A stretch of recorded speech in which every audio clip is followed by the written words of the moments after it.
तो देखो two relation and function NCERT math class 11 chapter second 2.3 exercise find the domain and range of function fx is equal to root of 9 minus x square. NCERT में एक question दिया है, पर यही question CBSE board में ये भी पूछा गया है, यही भी पूछा, ऐसे भी पूछा गया है। ठीक है, बुक में ऐसे दिया है 9 माइनस एक्स स्क्वायर के बाद। ठीक है, तो इसका डोमेन और रेंज निकालने के लिए क्या करते हैं, आपको ये बताया गया था कि जैसे मान लो F X is equal to, थोड़ा सा भूमिका आपको बताते हैं, क्वेश्चन अभी लिखना नहीं है आपको। जैसे मान लो 3/s माइनस 2, तो कोई आपसे ये पूछे कि इस फंक्शन का डोमेन क्या है, तो आप ये बताए थे कि एस की ऐसी वैल्यू जिसके करस्पॉन्डिंग फंक्शन की वैल्यू इन्फिनिटी ना हो, ये डोमेन कहलाएगा। एस के स्थान पे 2 रख देंगे तो इन्फिनिटी हो जाएगा।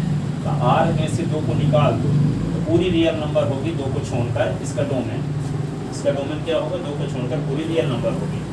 लेकिन जब F X is equal to आ गया, F X is equal to आ गया root of 9 minus x square, तो एस की ऐसी वैल्यू जिसके करस्पॉन्डिंग फंक्शन की वैल्यू रियल नंबर हो, ना कि कॉम्प्लेक्स नंबर। ऐसा कॉम्प्लेक्स नंबर अब नहीं पड़ेगा ना। कॉम्प्लेक्स नंबर का मतलब ये होता है कि रूट निगेटिव नंबर का रूट।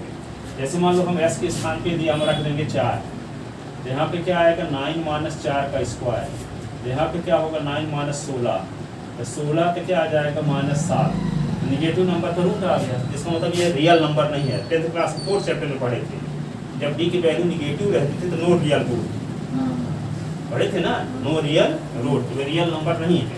ठीक है, तो निगेटिव नंबर आ गया रूट के अंदर, जिसका मतलब ये रियल नंबर नहीं है, कॉम्प्लेक्स नंबर। 4th चैप्टर अभी शुरू करने वाले हैं, कॉम्प्लेक्स नंबर वही चीज पढ़ोगे। निगेटिव नंबर का रूट है तो कॉम्प्लेक्स नंबर होगा। ठीक है, तो s की ऐसी वैल्यू का कलेक्शन जिसके करस्पॉन्डिंग फंक्शन की वैल्यू रियल नंबर हो, ना कि कॉम्प्लेक्स नंबर, वे कहलाएगा डोमेन। क्या कहलाएगा, डोमेन। तो जब हम s की वैल्यू 3 या -3 के बीच, -3 less than s less than 3, इसके बीच कोई भी वैल्यू दे, नंबर लाइन में जाए, 0 है और -1 -2 -3, ये क्या होगा 1, ये होगा 2, ये होगा 3। तो इनमें से कोई वैल्यू इसके स्थान पे रख देंगे। -3 रखें तो -3 का स्क्वायर 9, तो 9 -3 तो 0, 0 का स्क्वायर रूट ऑफ 0, तो 0 रियल नंबर है कि नहीं है। -2 रखेंगे तो -2 का स्क्वायर तो 4 होगा, तो 9 से 4 निकले तो पॉजिटिव नंबर ही रूट में रहेगा। ठीक है, 1 2 3 कुछ भी रखेंगे तो 0 रहेगा, 3 रखेंगे -3 तो 0 हो जाएगा, बाकी का तो पॉजिटिव रहेगा। ठीक है, तो इस नंबर है, कहने का मतलब कि -3 और 3 के बीच कोई भी वैल्यू रखेंगे तो एफ एस की वैल्यू क्या आएगी, रियल नंबर आएगी। लेकिन -3 से छोटी कुछ भी लिख देंगे और 3 से बड़ी कुछ भी लिख देंगे तो एस की वैल्यू क्या होगी, कॉम्प्लेक्स नंबर हो जाएगी, निगेटिव नंबर का रूट हो जाएगा, रियल नंबर नहीं रहेगा। ठीक है, तो एस की ऐसी वैल्यू का कलेक्शन जिसके करस्पॉन्डिंग फंक्शन की वैल्यू क्या आए, रियल नंबर आए, ना कि कॉम्प्लेक्स नंबर, तो वे वैल्यू का कलेक्शन क्या कहलाएगा, डोमेन। वे वैल्यू कलेक्शन क्या कहलाएगा, डोमेन। ठीक है, तो यहाँ पे ऐसा तभी पॉसिबल है जब हम क्या होगा, यहाँ पे रूट के अंदर या तो पॉजिटिव नंबर हो या कि 0 के बराबर हो, तभी इसका मान रियल नंबर आएगा। यानी 9 माइनस एक्स स्क्वायर की वैल्यू या तो 0 के बराबर हो, और 9 माइनस एक्स स्क्वायर की वैल्यू या कि 0 से बड़ी हो। 0 से बड़ी यानी पॉजिटिव, 0 से बड़ी यानी पॉजिटिव, और 0 के इक्वल है। तो यहाँ पे 0 के इक्वल होगा तो रूट 0 का स्क्वायर रूट ऑफ 0, तो 0 रियल नंबर है। और 0 से बड़ी भी नंबर रहेगी, मान लो 1 है तब भी 1, 2 है तब भी इसका मान रियल नंबर ही होगा, रूट 3 है तब इसका मान भी रियल नंबर होगा, रूट 5 तब इसका मान रियल नंबर होगा। ये सब रियल नंबर है ना। इरेशनल का कलेक्शन क्या कहलाता है, रियल। ठीक है, तो चाहे रूट 2 हो तो रूट 2 तो इरेशनल नंबर है, तो इरेशनल नंबर को भी रियल नंबर कहते हैं, और रेशनल नंबर को भी रियल नंबर कहते हैं। ठीक है, तो यहाँ पे मानव सब कहते हैं, चाहे लेडीज हो चाहे जेंट्स, मानव कहते हैं कि नहीं। उसी प्रकार क्या है, रेशनल हो चाहे इरेशनल हो, उसको क्या बोलेंगे, रियल नंबर। ठीक है, तो यहाँ पे क्या है कि 9 माइनस एक्स स्क्वायर की वैल्यू 0 हो अथवा 9 माइनस एक्स स्क्वायर की वैल्यू 0 से बड़ी हो। इस प्रकार हम ये कह सकते हैं कि 9 माइनस एक्स स्क्वायर की वैल्यू 0 हो अथवा 0 से बड़ी हो, तब एस की वैल्यू, तब फंक्शन की वैल्यू आएगी रियल नंबर, अदरवाइज क्या आएगी, कॉम्प्लेक्स नंबर। ठीक है,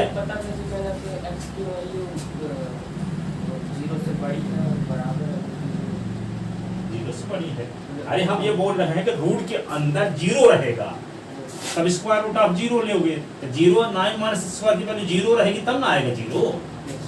अरे 9 माइनस एक्स स्क्वायर के स्थान पे 0 रखोगे तो ऐसी एक्स की जो वैल्यू रखें जिससे 0 आए तो 3 माइनस 3 रखने से आएगा 3 माइनस 3। तो जो वैल्यू रखने से 0 आए वे भी डोमेन में शामिल है, और जो रखने से पॉजिटिव आए वे भी डोमेन में शामिल है। तो कौन रखने से पॉजिटिव आएगा? -3 और 3 के बीच, और 3 से बड़ी रख के देखो तो माइनस में आ तो रहा है, ठीक है। तब इसको निकालने का तरीका क्या है? ये बोल दोगे कि 9 minus x square is greater then 0, तो आपको पता कैसे चलेगा कि एक्स की वैल्यू इसके बीच आएगी? तो वही तो बताने जा रहे हैं, ठीक है। क्योंकि हम सीधे सीधे तो 5 मिनट में लिख देंगे, पर इसको समझना बहुत कठिन है। अपन इसे आपसे किताबों में भी लिखा रहता है, परंतु आप समझ नहीं पाओगे। हम एक लाइन को समझाने की कोशिश कर रहे हैं इसका, ठीक है। अभी हम अब समझा भर रहे हैं, लिख नहीं रहे हैं, लिखने का तरीका भी बताएंगे अभी। तो 9 माइनस एक्स स्क्वायर की वैल्यू 0 से बड़ी होनी पॉजिटिव 0 हो तभी, क्योंकि अब दो चीजों पर 15 हो जिसका square root of real number आएगा, और यहाँ पे 0 हो तब भी रियल नंबर आएगा। पर -15 हो या -3 हो तो रियल नंबर नहीं, रूट के अंदर -2 तो रियल नंबर नहीं है, -3 है तो रियल नंबर नहीं है, -15 तो रियल नंबर नहीं है। तो रूट के अंदर निगेटिव नंबर ना आना चाहिए। तो ना आना चाहिए इसका मतलब क्या? 0 से छोटी नंबर ना आना चाहिए। 0 से छोटी नंबर निगेटिव नंबर कहलाती है। तो 0 से छोटी नंबर नहीं आनी चाहिए 9 माइनस एक्स स्क्वायर की। 9 माइनस एक्स स्क्वायर की वैल्यू ये नहीं हो सकती 0 से छोटी, तो होगी क्या? दो ही बड़ी या 0। किसी नंबर के विषय में 3 कंडीशन हो सकती है, वे 0 से बड़ी होगी, अथवा 0 से छोटी होगी, अथवा 0 होगा। तो ये पता लग गया कि 0 से छोटी नहीं हो सकती। क्यों नहीं हो सकती? कि निगेटिव नंबर का रूट हो जाएगा, निगेटिव नंबर का रूट रियल नंबर नहीं कहलाता, कॉम्प्लेक्स नंबर कहलाता, ठीक है। तो 0 से छोटी नहीं हो सकती, तो होगी क्या फिर? 0 होगी अथवा 0 से बड़ी। तो दोनों को एक साथ लिखना है, अलग अलग लिखना आता है, ऐसे लिखोगे कि 9 माइनस एक्स स्क्वायर की वैल्यू 0 होगी अथवा 9 माइनस एक्स स्क्वायर की वैल्यू 0 से बड़ी होगी। तो दोनों को कंबाइंड फॉर्म में लेस देन आर इक्वल लगा दिए, तो दोनों आ गए, ठीक है। 0 से बड़ी भी चलेगी और 0 के बराबर भी चलेगी। तब एक्स की वैल्यू क्या क्या रखेंगे ताकि इसका मान 0 से बड़ा रहे अथवा 0 के बराबर रहे। तो एक्स का जो मान रखने से ये ट्रू कंडीशन बना रहेगा, 0 से बड़ा अथवा 0 के बराबर एक्स की ऐसी वैल्यू का कलेक्शन कहलाएगा डोमेन, ठीक है। क्योंकि इसकी वैल्यू जब पॉजिटिव रहेगी अथवा 0 के बराबर रहेगी तभी इसमें रूट लगा देंगे तो रियल नंबर आएगा। अब फंक्शन में तो रूट लगा है ना, ठीक है। आइए किसी कारण बस है एक्स की ऐसी वैल्यू रखने से, जो वैल्यू रखने से इसका मान निगेटिव आ जाएगा तो रियल नंबर नहीं आएगा फंक्शन का मान, ठीक है। तो एक्स की जिस वैल्यू के करस्पॉन्डिंग रियल नंबर आएगी, एक्स की ऐसी वैल्यू का करेक्शन डोमेन कहलाएगा। देखो यहाँ पे इसमें क्या करेंगे, माइनस का मान ले लोगे तो क्या आएगा, X square minus 9 is greater than or equal 0। अब माइनस का मल्टीप्लाई करो, जैसे मान लो -3 छोटा है, -3 छोटा है 1 से, नहीं -3 छोटा है 1 से, कंफर्म पता है।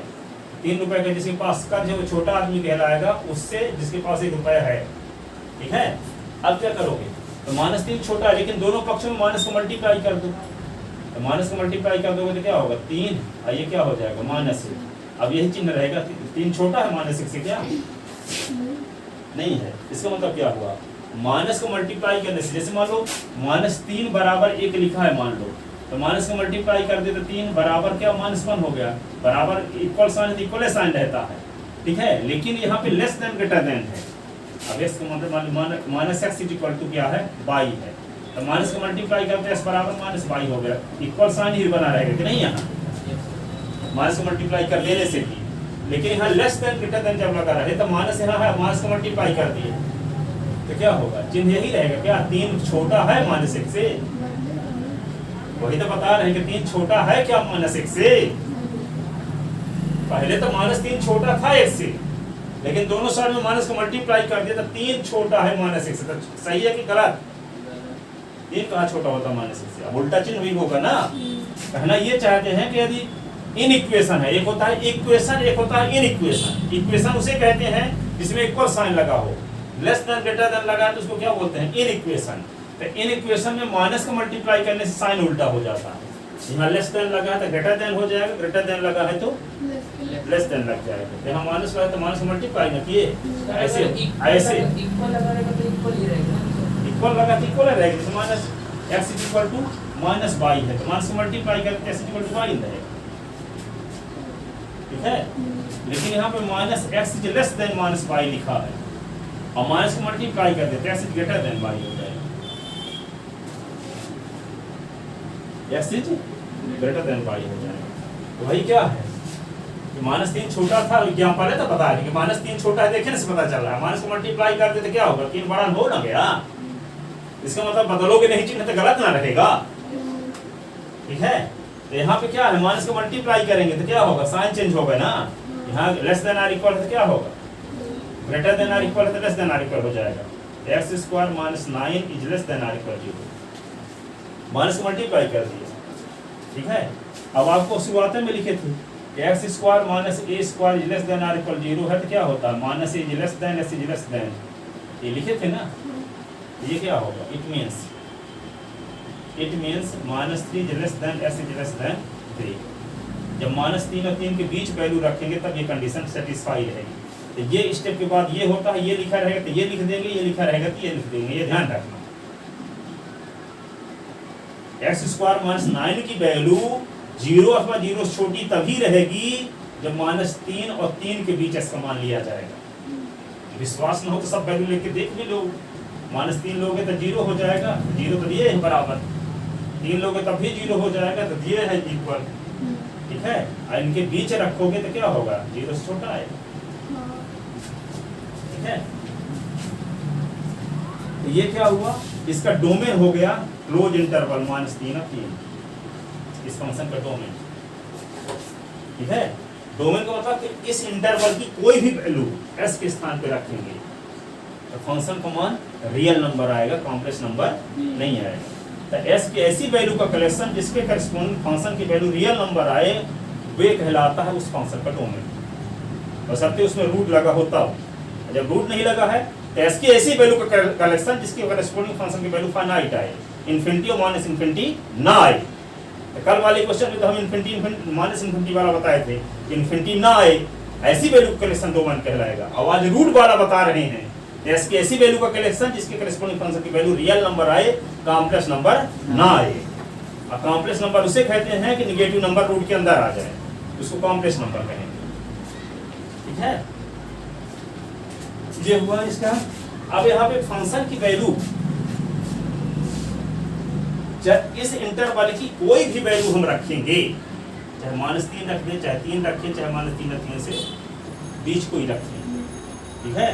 तो किसी हालत में फंक्शन का मान निगेटिव तो आ ही नहीं सकता, आएगा क्या, फंक्शन का मान कभी निगेटिव आएगा नहीं। देखो हम -3 रख देते हैं, मान लो यहाँ पे तो -3 रख तो -3 का स्क्वायर, 9 से 9 तो 0 आ गया कि नहीं। 3 रख देता, 3 का स्क्वायर तो 9 - 0 आ गया। अब यहाँ पे -3 और 3 के कुछ बीच वैल्यू अपने मन से बताओ, -3 और 3 के बीच कोई वैल्यू बताओ। -2 तो -2 का स्क्वायर करो तो 4 होगा, तो 9 से 4 निकाल दो 5 आएगा, ठीक है। 5 ना आएगा, और 5 आ रहा है, 5 के स्क्वायर रूट ऑफ कोई नंबर होगी, ऋणात्मक तो होगा नहीं, ठीक है। 5 के square root of real number ही होगा कि नहीं, 5 के square root of real number होगा, कॉम्प्लेक्स नंबर नहीं होगा। तो ऐसा रूट के अंदर माइनस किसी हालत में आने वाला नहीं, ठीक है। और निगेटिव नंबर भी नहीं आने वाला, ये तो पॉजिटिव नंबर आएगा या कि 0 आएगा। इसका मतलब फंक्शन की वैल्यू क्या क्या आ सकती है, 0 और 0 से बड़ी। तो 0 से बड़ी कहाँ तक आ सकती है, मान लो 0 रख दिया इसके स्थान पे, क्योंकि -3 और 3 के बीच 0 भी तो है कि नहीं। तो 0 रख देंगे तो क्या होगा, 9 - 0 का स्क्वायर 0, तो 9 में से 0 निकाल दे, 9 रहेगा, 9 के square root of square root of 3 होता है। तो सबसे बड़ी वैल्यू तो 3 होगी और सबसे छोटी वैल्यू 0 होगी। इसका मतलब 0 और 3 के बीच आएगा, s की वैल्यू कोई भी इसके बीच की रखेंगे, फंक्शन की वैल्यू क्या आएगी, या तो 0 आएगा अथवा 0 और 3 के बीच की कोई वैल्यू आएगी। ऐसा नहीं है कि -3 और 3 के बीच कोई वैल्यू रखने से 3 से बड़ा मान आ जाएगा अथवा 0 से छोटा कोई मान आ जाएगा, 3 से बड़ा भी नहीं आएगा। वो चीज तो कंफर्म है ना, क्योंकि माइनस लगा हुआ है तो स्क्वायर जाने के बाद तो प्लस भी हो जाएगी, जैसे -3 का स्क्वायर भी तो 9 भी आ जाएगा, इस प्रकार से कंफर्म हो जाएगा 3 नंबर का इस्तेमाल ही होगा। तो वही ना बोल रहे हैं कि 0 और 3 के नीचे मान आएगा अनुसार, ठीक है। तो फंक्शन की वैल्यू कहाँ से कहाँ तक आ सकती है, जैसे साइन एस है, जैसे मान लो तो एस के स्थान पे चाहे एक 30 रखो, चाहे 45 रखो, चाहे 60 रखो, चाहे 90 रखो, चाहे 120 रखो, ठीक है, 180 रखो, चाहे 1 करोड़ रखो, साइन भर इसके पहले लग गया तो -1 और 1 के बीच इसका मान होगा। साइन इसका मान -1 और 1 के बीच होगा। जैसे मान लो और थोड़ी सी समझाते हैं आपको, हमारा मतलब है उसका सिंटेक्स समझ जाओ। साइन 90 की वैल्यू क्या होती है 1, 180 की वैल्यू क्या होती है, साइन 180 की वैल्यू 0, फिर -1, तो 360 का फिर से 0, 90 जोड़ दिए तो 1, 90 और जोड़ दिए तो फिर क्या आएगा 0, फिर -1, फिर 0, फिर ऐसे 1। इसका मतलब -1 और 1 के बीच आता रहेगा, ठीक है। तो थीटा के एस के स्थान पे चाहे हम अरबों मान रखते हैं, और फंक्शन की वैल्यू क्या आएगी -1 और 1 के बीच। तो -1 और 1 के बीच जब वैल्यू आएगी तो फंक्शन की वैल्यू कहाँ से कहाँ तक आ सकती है, तो फंक्शन का क्या वही रेंज कहलाता है, ठीक है। तो फंक्शन की वैल्यू क्या क्या आएगी, -1 और 1 के बीच आएगी। तो रेंज क्या हुआ, क्लोज इंटरवल -1 और 1 हो गया इस फंक्शन एफ एस का range, F S is equal to sine S का रेंज, क्योंकि इसकी वैल्यू -1 और 1 के बीच आएगी। शिवराज सिंह चौहान का रेंज क्या है, एमपी। मोदी जी का रेंज क्या है, कश्मीर से कन्याकुमारी, इंडिया, ठीक है। तो रेंज समझ में आया। फंक्शन की वैल्यू किस पॉइंट से किस पॉइंट तक आ सकती है, उस सीमा के अंदर का मान क्या कहलाएगा, रेंज। वर्ल्ड तक की किसकी रेंज है, किसकी हैं? जैसे मोदी की इंडिया तक है, वर्ल्ड तक की किसकी है।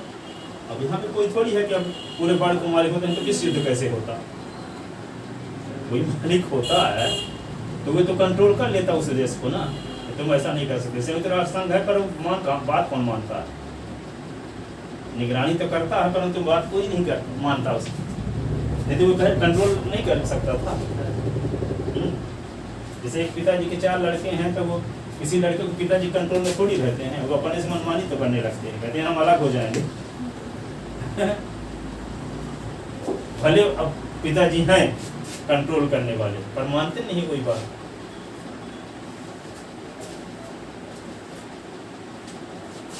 पर यहाँ पे एमपी के कोई आदमी जापान से युद्ध करने नहीं जाएगा जब तक मोदी जी का आदेश नहीं होगा, जाएगा नहीं लगता है, पर कहने का मतलब कि कोई राज्य नहीं डिसीजन ले सकता विश्व युद्ध करने के लिए।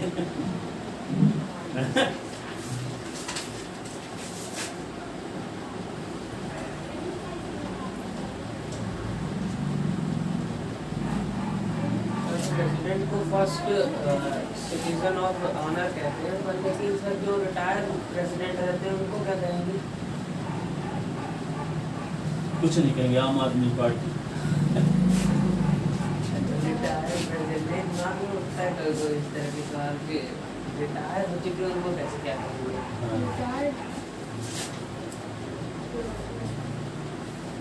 तो देखो फाइंड दी, अब लिखते हैं इसका ध्यान से, domain and range of function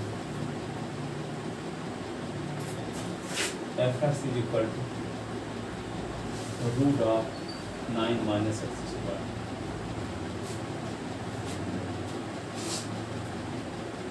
The value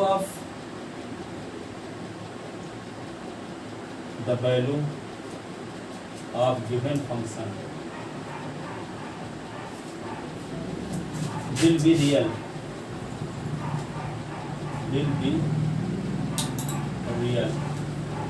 if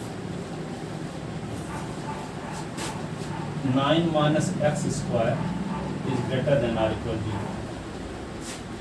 9 minus x square की वैल्यू 0 हो अथवा 0 से बड़ी हो, तब value of given function will be real. जिस वैल्यू के करस्पॉन्डिंग फंक्शन की वैल्यू रियल होगी वही डोमेन का मेंबर हो सकता है, वही डोमेन का मेंबर हो सकता है, ठीक है। इसी को क्या लिख सकते हैं, माइनस कॉमन ले लो,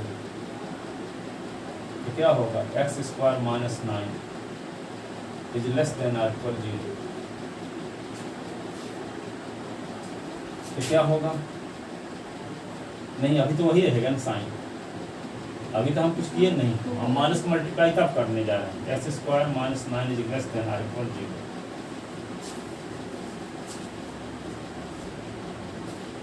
ठीक है, इसी को और एक लाइन में लिखे देते हैं। क्या लिखे देते हैं, X plus X square minus 3 का square is less than or equal 0 लिख सकते हैं। इसी को क्या लिख सकते हैं, एक्स प्लस 3 और X minus 3 is less than or equal 0। Formula लगा दी कौन सा, A square minus B square, A minus B A plus होता है। अब इसका मतलब क्या हुआ, एक्स और प्लस माइनस 3 इसी को लिख सकते हैं x minus 3 is less than 0। निकलिए,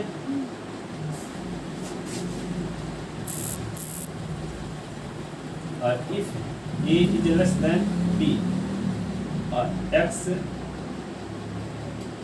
माइनस लिखना पड़ेगा ना, x माइनस a और x minus b is less than 0 implies क्या होता है, a is less than or equal x is less than or equal b। इसका रीजन ये, तो यहाँ देख लो, यहाँ पे a का काम माइनस 3 कर रहा है, तो अब b का काम 3 कर रहा है। देखो यहाँ पे x माइनस है ना, x प्लस 3 को ले सकते हैं, x माइनस माइनस 3 नहीं ले सकते, तो माइनस का मल्टीप्लाई माइनस प्लस हो जाएगा, यही आ जाएगा। सुन लो पहले, x प्लस 3 है, तो x माइनस माइनस 3 हुआ, और माइनस माइनस प्लस है ना हो जाएगा, और यहाँ x माइनस 3, तो यहाँ पे क्या लिखा गया है कि x माइनस a और x माइनस b, a और b में a छोटा हो, ए और बी में ए छोटा हो, ऐसी कंडीशन में एस की वैल्यू छोटे मान और बड़े मान के बीच होगी, छोटे मान और बड़े मान के बीच होगी। तो यहाँ पे देखो एक्स माइनस माइनस 3 और एक्स माइनस 3, तो माइनस 3 और 3 में छोटा कौन है, माइनस 3। ठीक है, तब एस का मान क्या होगा, माइनस 3 और 3 के बीच होगा। वही लिखा गया, यदि ए छोटा है बी से, सुनो ए छोटा है बी से, x माइनस ए और x minus b is less than or equal 0। इसका मतलब ये हुआ कि s का मान छोटे मान और बड़े मान के बीच होगा। तो छोटा मान क्या है यहाँ a और बड़ा मान क्या है b, यहाँ बता दिया गया कि छोटा है। तो यहाँ देखने से पता चल रहा है कि माइनस 3 और 3, a के स्थान पे माइनस 3 है और b के स्थान पे प्लस 3 है, तो माइनस 3 और 3 में छोटा कौन है, माइनस 3। s का मान किसके किसके बीच होगा, माइनस 3 और 3 के बीच होगा। तो यहाँ पे इम्प्लाइज अगला वाला स्टेप ऐसे लिख देते हैं, ये कुछ ज़्यादा स्पष्ट रीजन है यहाँ, वैसे आप इतने से भी लिख सकते हैं ऐसे, minus 3 is less then x is less than 3। ठीक है, पर ये स्टेप आपको याद करना पड़ेगा। यहाँ से तो बात क्लियर हो रही है, देखो तो 2 लाइन और बढ़ा सकते हो, कुछ राइटर ऐसे लिख देते हैं, यहाँ पे एक्स स्क्वायर माइनस 9 है, तो ये डायरेक्ट लिख दीजिए। ठीक है, और आगे आपको यहाँ 3 स्टेप और बढ़ा सकते हैं, ये रीजन दे सकते हो आप, यहाँ ए छोटा हो 20 से, एस माइनस छोटा मान एस माइनस बड़ा मान is less than or equal 0, तो एस का मान छोटे मान और बड़े मान के बीच होगा। अरे एस माइनस ए लिख रहा था, एक के बारे में तो पता ना है कि छोटा है बी से, यहाँ पे माइनस 3 छोटा है और 3 बड़ा है, बीच में एस से घटने वाली राशि माइनस 3 भी है, एस से घटने वाली राशि 3 भी है, एस से घटने वाली राशि ए भी है, एस से घटने वाली राशि बी भी है, और यहाँ ए छोटा दिया है बी से, तो ए के स्थान पे माइनस 3 दिया, तो क्या होगा, इसको क्या लिखेंगे, minus 3 is less than s is less than 3। Hence domain of f x, hence domain of f x is equal to close interval -3 और 3। ठीक है, अब ये क्लोज इंटरवल को आप उस फॉर्म में लिखना चाहते हैं, सेट बुल्डर फॉर्म में, तो क्या लिखोगे, S such that S belong in real number and -3 is less than s is less than S. इतना लिखो, इसी को हम क्या, इसकी मीनिंग क्या है लिख दिया गया। ये क्या है, ये क्या कहलाएगा? इंटरवल फॉर्म कहलाएगा, इसे बोल्डर फॉर्म कहलाएगा। ये डोमेन ऑफ एफएक्स आ गया, डोमेन ऑफ एफएक्स। अब एस की वैल्यू जब इनके बीच रखेंगे फंक्शन में, तो आंसर क्या से क्या तक आएगा, तो किस मान से किस मान तक आएगा, वो रेंज कहलाएगा। ठीक है, एक्स की वे वैल्यू जिससे फंक्शन की वैल्यू रियल आए वे है डोमेन। अब डोमेन के जितने मेंबर हैं उन मेंबर को फंक्शन में रखें, तो फंक्शन में रखने से आंसर किस मान से किस मान तक आएगा, वे है रेंज। पता चला? तो -3 से 3 के बीच हम रख सकते हैं मान, क्योंकि -3 से 3 तक मान रखेंगे तो रियल नंबर आएगा, पर -3 से 3 तक रखेंगे तो रियल नंबर आएगा क्या क्या, वे होंगे रेंज। ठीक है, तो -3 रख दोगे तो 0 आएगा, 3 रख दोगे तो 0 आएगा, 0 रख दोगे तो 3 आएगा। ठीक है, कुल मिला के -3 और 3 के बीच भी -2 भी है, 2 भी है, -1 भी है, 1 भी है, उन सब मानों को रखो तो 0 और 3 के बीच आएगा।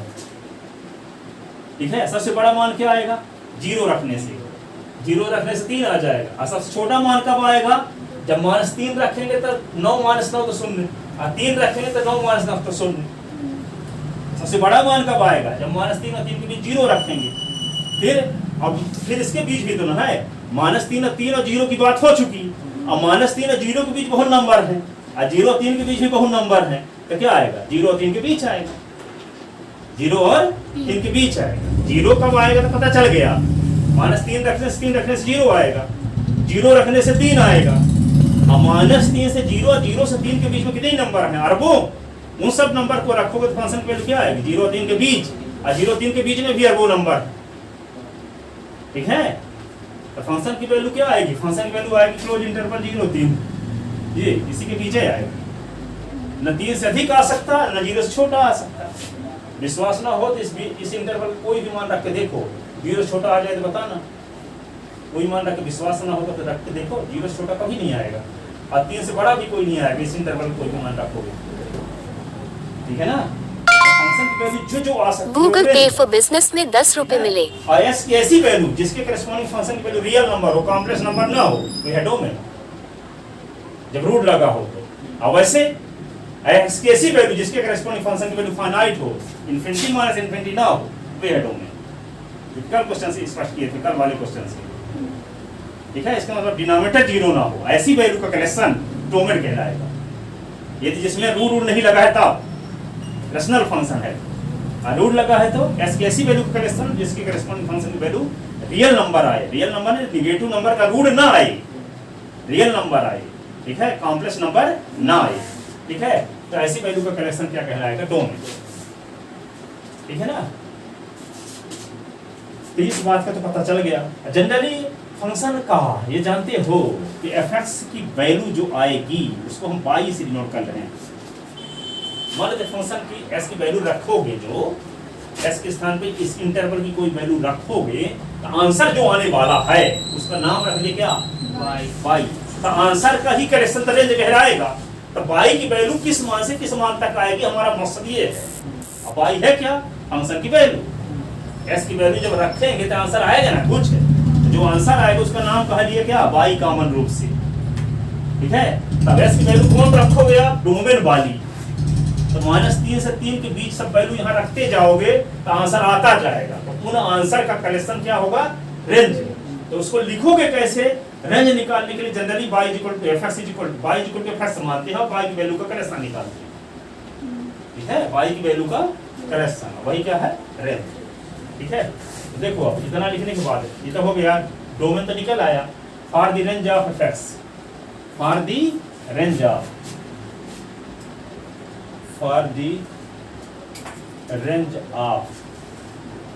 fx let y = fx, y = fx मानते हैं हमेशा। क्या मानते हैं? fx = y, चाहे y = fx। तो y = fx मान ली, तो y = fx की वैल्यू है क्या? है क्या? √9 - x²। अब रूट हटाओ, हाँ, squaring both side, squaring both side,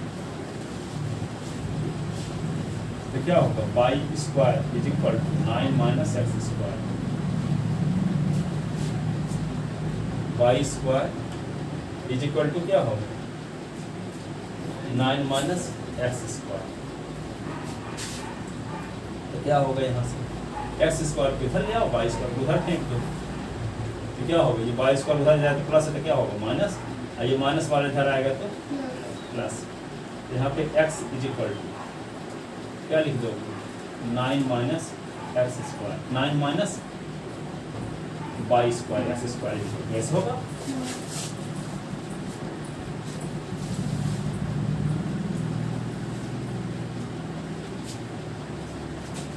तो यहाँ पे क्या होगा x is equal to under root 9 minus y square,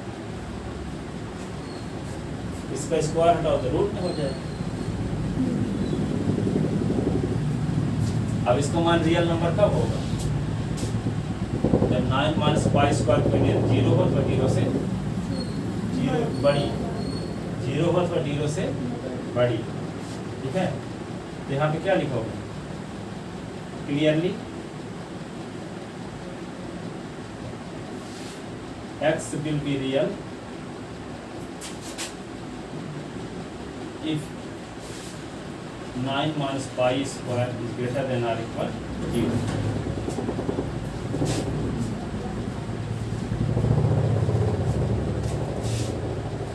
ठीक है, तो क्या लिखेंगे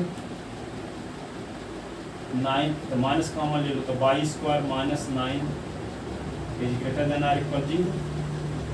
अब माइनस मल्टीप्लाई कर दो तो y square minus 9 is less than और इक्वल 0। इसको भी वही लिखो वाई स्क्वायर माइनस 3 का स्क्वायर लेस देन और इक्वल 0, तो वाई प्लस 3, अब y minus 3 is less than और इक्वल 0, तो क्या होगा वाई माइनस माइनस 3 ऐसे लिख सकते हैं ना। अब y minus 3 is less than और इक्वल 0, इसका मतलब क्या है minus 3 is less than y less than और इक्वल 3, ये आ गया।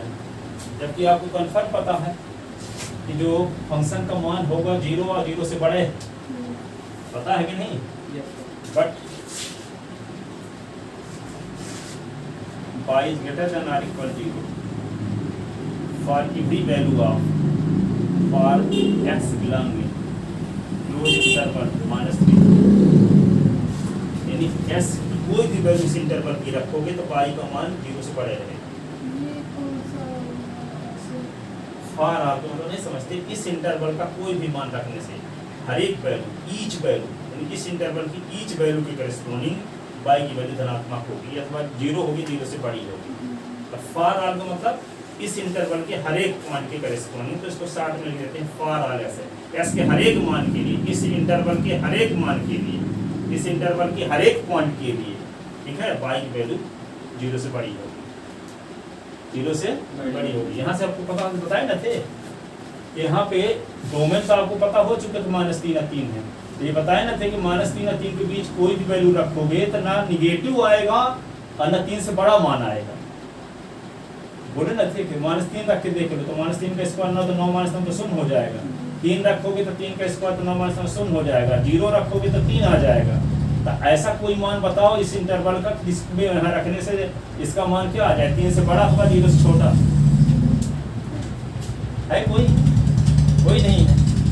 तो y का मान तो कंफर्म पता है ना, क्या पता है कि निगेटिव नहीं आएगा, निगेटिव नहीं आएगा चाहे हम इसकी कोई भी वैल्यू यहाँ रखें फंक्शन में रखें, क्योंकि y इक्वल टू fx ना है, fx का मान है क्या √9 माइनस एक्स स्क्वायर, तो इस फंक्शन की वैल्यू तो क्या आएगी 0 और 3 के पीछे आ रही है, तो y का मान तो 0 से बड़े है ना, ठीक है।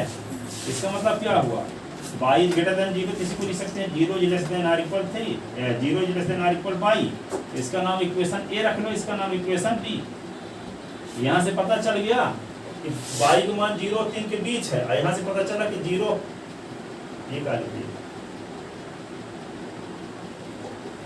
y का मान 0 से बड़ा भी, 0 से बड़ा भी है, इसका मतलब -3 से 0 तक नहीं हो सकता मान।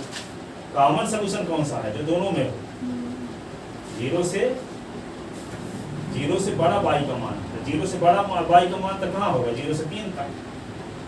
यहाँ से कंफर्म पता चल गया कि y का मान -3 और 3 के बीच है, पर यहाँ से क्या पता चला कि 0 से बड़ा भी है। तो 0 से बड़ा कब होगा, जब 0 और 3 के बीच लेंगे। नहीं बात समझ में आई? हम यहाँ से बात बता रहे हैं, इतने से बात आपको पता चल गया।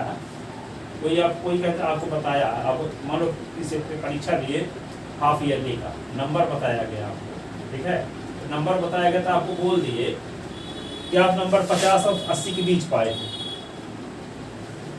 50 और 80 के बीच पाए थे, ठीक है। फिर एक लड़का बताया कि आपका नंबर 60 से ऊपर है, आपका नंबर 60 से ऊपर है। अब वो क्या बताया था इसको कि 50 और 80 के बीच है, आई तो क्या बोलता है कि 60 से ऊपर है, तब क्या बात क्लियर हुई कि आपका नंबर 60 और 80 के बीच है, ठीक है ना। तो ये इक्वेशन क्या कहता है कि y का मान -3 और 3 के बीच है। अब ये आदमी क्या कह रहा है कि y का मान 0 से बड़ा है, तो इसमें तो 0 से छोटा वाला भी शामिल है, 0 से छोटा वाले को हटा दो भाई, तो क्या बचता है, 0 से 3 के बीच होगा, 0 से, क्योंकि 0 से बड़ा ना बता रहा है कि है कन्फर्म दूसरा इक्वेशन y बड़ा है 0 से। तो इसमें तो इससे तो बात ये चल रही है y का मान -3 और 0 और -3 के बीच में निगेटिव वाला मान भी हो सकता है। लेकिन ये इक्वेशन जब आ गया, क्योंकि डोमेन की मदद से तो ये पता चला कि y का मान धनात्मक है, पर इस इक्वेशन से सॉल्व करने पर y = fs मान का सॉल्व करने पर ये भी तो आता है कि y का मान -3 और 3 के बीच है। लेकिन जब दो इक्वेशन टकरा गए, प्रतिबंध लग गया, तो और छटनी हो गई कि नहीं। पहले देखिए जो ग्रेजुएशन किया हम आई से एग्जाम कर दे सकता, तो लगा दिया कि नहीं इनका रिजल्ट 60% होगा, वही फॉर्म भर सकते हैं, तब ना छट जाएंगे, है ना। तो भी तो ग्रेजुएशन वाला ये था। अब फिर शर्त क्या लग गई कि y का मान 0 से बड़ा है, यानी धनात्मक है, तो दोनों का कॉमन क्या आएगा, ग्रेजुएशन वाले बहुत हैं पर 60 से ऊपर वालों को लेना है।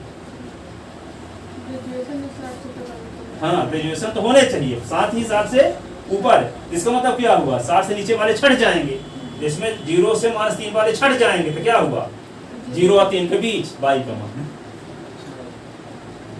ठीक है, समझ में। From A and B, from A and B क्या हुआ, 0 < y < r = 3, 0 से बड़ा y का मान 3 से छोटा। सो range of given function, range of given function, range of given function क्या होगा, r लिख देते हैं, नीचे स्मॉल f बना देते हैं, क्लोज इंटरवल 0 3, रेंज ऑफ, ठीक है, रेंज ऑफ या ब्रैकेट भी लगा सकते हैं, रेंज ऑफ क्या, यहाँ पे 0 3, इसको ऐसे भी लिख सकते हैं क्या, y such that y belong in R and 0 < y < 3, accept boulder form हो गया, ठीक है। इतना भी सही है। अब एक्स्ट्रा काम है, यदि आपके एक्स्ट्रा है जानकारी तो लिख दो, सही जानकारी भूलता है इतने लिखे रहो, पर जानते हो कि इसका कंफर्म ये आंसर ये लिख दो, तो इसका मतलब आप स्टार्ट नहीं हो और भी जानते हो आगे, ठीक है। ये फंक्शन का क्या हो गया, रेट, ठीक है। अब एक क्वेश्चन अभी से लगाओ फटाफट, देख कर इसी क्वेश्चन को, 4 - x²।